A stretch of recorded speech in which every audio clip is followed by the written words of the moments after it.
Ao dizer isso, soprou neles e lhes disse: recebei o Espírito Santo. Emmanuel intitula o seu comentário: Abre a porta.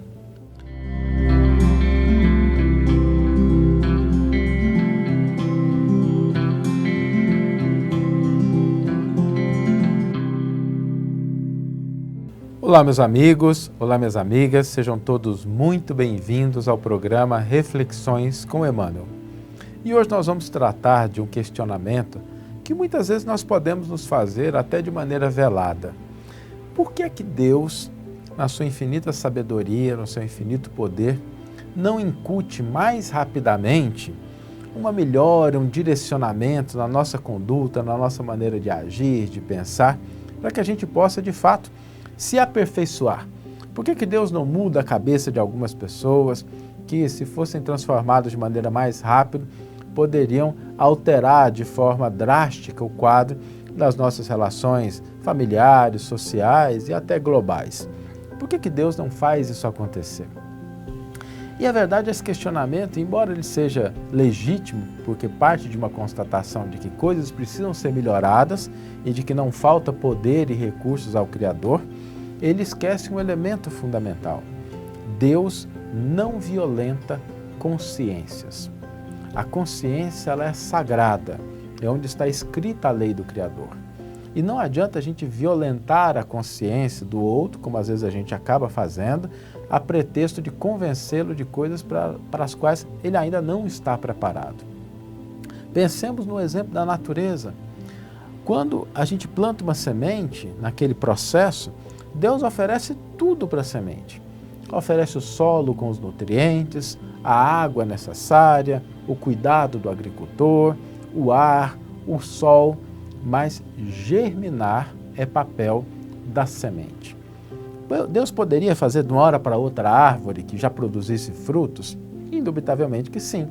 Mas acontece que qual seria a vitória, a conquista da árvore se ela fosse levada a esse estágio de já estar produzindo de uma hora para outra, sem o próprio esforço, sem o fortalecimento da própria vontade? Ou seja, há um processo.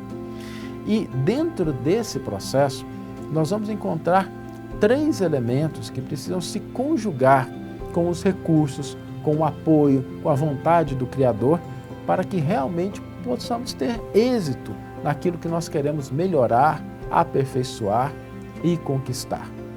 O primeiro deles é que nós precisamos agir, ou seja, sem movimentação, sem disposição para fazer alguma coisa, nós não vamos conseguir, de fato, mudanças e transformações que, muito embora possam ser o desejo de Deus, pode ser aquilo que o Criador estabeleceu como sendo o melhor, mas se a gente não quiser, nós ficarmos parados, a gente não vai conseguir se aperfeiçoar. Então, o primeiro elemento para que a gente possa se colocar nessa jornada é a disposição de agir, de se movimentar. O segundo elemento é termos abertura, porque quando nós queremos melhorar algo, quando nós queremos constituir um elemento diferente, quando nós queremos progredir, é sinal de que existem coisas que nós ainda não alcançamos, que nós não compreendemos. E é preciso que nós estejamos abertos de coração e de mente a que o Criador possa incutir no nosso íntimo aqueles elementos para que a gente possa crescer. É exemplo de um aluno que chega na escola, matriculado ali no primeiro dia, imaginemos que o aluno se coloca assim, eu já sei de tudo, o que eu sei é suficiente, e não se abre para a cartilha, para as orientações do professor, para as lições dos colegas, para a informação que está nos textos. Se ele permanece fechado, muito embora ele faça parte daquele ambiente, com a estrutura, com os recursos didáticos, ele não vai conseguir aproveitar aquele contexto para aprender alguma coisa. Então nós precisamos ter a mente e o coração abertos para esses elementos que vão chegar até nós se nós estivermos em movimento, buscando nos aperfeiçoar. Mas tem um terceiro que também é fundamental. Precisamos abrir mão de velhos hábitos, de velhos conceitos, de velhas ideias. O processo de aperfeiçoamento, de crescimento, ele envolve agir, envolve estarmos abertos a novas coisas, mas ele também contempla a necessidade de nós nos desapegarmos, às vezes, de conceitos e preconceitos que puderam até ter a sua validade no passado, ou às vezes ser fruto unicamente de equívocos, mas é preciso a gente ter essa capacidade de abrir mão desses elementos para que a gente possa trilhar uma nova estrada. Ninguém consegue caminhar numa estrada se ficar com a perna presa naquela que era a antiga estrada. Então, o processo de crescimento, de aperfeiçoamento, ele respeita esses elementos. Lembremos-nos sempre disso. Deus não violenta consciências. Ele coloca todas as condições, mas aguarda a nossa capacidade de agir, de abrirmos a nossa mente no nosso coração e de abandonarmos velhas ideias e velhas concepções para que o novo, para que o progresso, para que a prosperidade, para que o crescimento possa de fato alcançar a nossa vida. Existem possibilidades e recursos extraordinários que estão à nossa disposição, aguardando que nós nos ponhamos na direção do movimento, que nós façamos a nossa parte para realizar aquilo que nós podemos, de fato, com tudo o que o Criador coloca à nossa disposição. Vamos ler agora a íntegra do versículo e do comentário que inspiraram a nossa reflexão de hoje. O versículo está no Evangelho de João, capítulo 20, versículo 22, e nos diz: Ao dizer isso, soprou neles e lhes disse: Recebei o Espírito Santo. Emmanuel intitula o seu comentário Abre a Porta. Profundamente expressivas palavras de Jesus aos discípulos nas primeiras manifestações depois do Calvário. Comparecendo à reunião dos companheiros, espalha sobre eles o seu espírito de amor e vida, exclamando: Recebei o Espírito Santo. Por que não se ligaram às bênçãos do Senhor automaticamente aos aprendizes? Por que não transmitiu Jesus pura e simplesmente o seu poder divino aos sucessores? Ele que distribuíra dádivas de saúde, bênçãos de paz, recomendava aos discípulos recebessem os divinos dons espirituais. Por que não impor semelhante obrigação? É que o Mestre não violentaria o santuário de cada filho de Deus, nem mesmo por amor. Cada espírito guarda seu próprio tesouro e abrirá suas portas sagradas à comunhão com o Eterno Pai.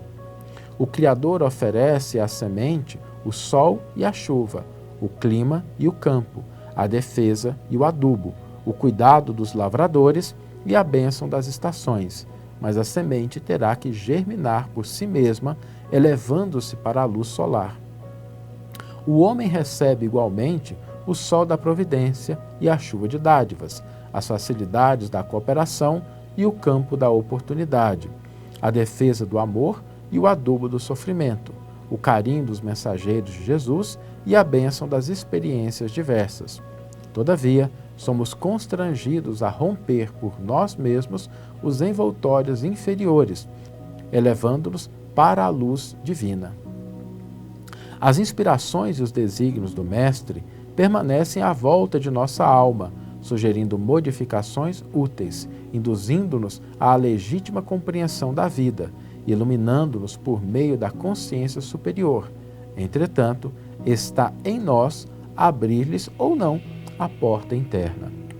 Cessemos, pois, a guerra de nossas criações inferiores do passado e entreguemo-nos cada dia às realizações novas de Deus, instituídas a nosso favor, perseverando em receber, no caminho, os dons da renovação constante em Cristo para a vida eterna. Um comentário de Emmanuel que nos convida a entender as bênçãos, as dádivas que estão à nossa disposição, cabendo, de nossa parte, abrir o coração e a mente para que elas possam, de fato, nos auxiliar no processo de crescimento e aperfeiçoamento. E o desafio para a gente hoje é exatamente isso. Paremos um pouquinho, meditemos, reflitamos sobre os muitos elementos que estão à nossa volta, esperando que nós deixemos as situações de revolta, deixemos as situações de crítica, de reclamação e que nós nos abramos para a vida, a fim de que nesse processo de caminhar, de nos abrir para o novo, de abandonar velhas concepções, nós possamos concretizar todo o potencial que nós, como filhos de Deus, temos. Vamos nos colocar hoje como a semente nas mãos do agricultor e florescer para a vida. Que tenhamos todos uma excelente manhã, ou uma excelente tarde, ou uma excelente noite, e que possamos nos encontrar no próximo episódio. Um grande abraço e até lá!